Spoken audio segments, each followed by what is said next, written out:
Skin care আমরা অনেকেই করি, সেটা কি দিয়ে? একটা নর্মাল ক্লিনজার বা ভালো ফেস ওয়াশ বা নাইট ক্রিম বা সানস্ক্রিন সব কিছু ইউজ করি, কিন্তু আমরা যেটাকে স্কিপ করে যাই সেটা হলো কিন্তু একটা ভালো আই ক্রিম।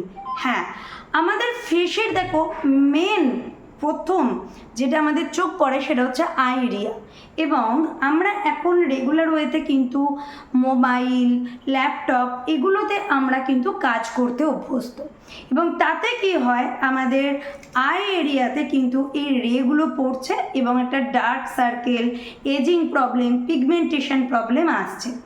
সো এই ডার্ক সার্কেল বা এজিং প্রবলেম আমাদের ধারণা যে হলে তবে আমাদের আই ক্রিম ইউজ করতে হয়, একেবারেই না।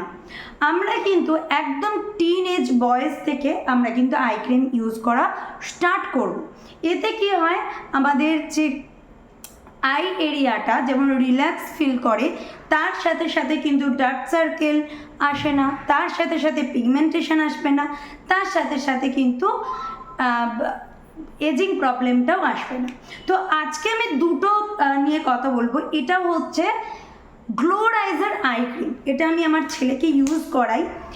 এটা কি হয়, আমাদের আই এরিয়ার ডার্ক সার্কেলকে রিমুভ করে কিংবা হতে দেয় না।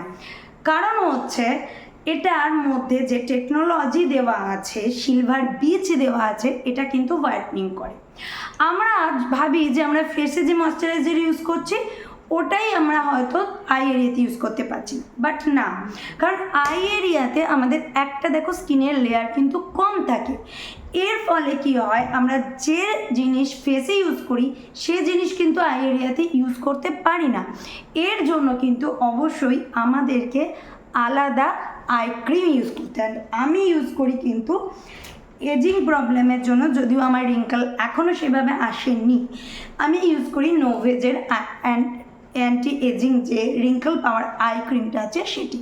তোমরা তোমাদের মতো করে কিন্তু আই ক্রিম ইউজ করতে পারো, বাট প্রত্যেক দিন প্রত্যেকে দুবেলা না হলেও একবেলা মিনিমাম আই ক্রিম অবশ্যই ইউজ করবে। সেপ্টেম্বর মান্থের ক্যাটলগে আমরা কিন্তু সমস্ত রকমের আই ক্রিম কিন্তু অফারে পাচ্ছি।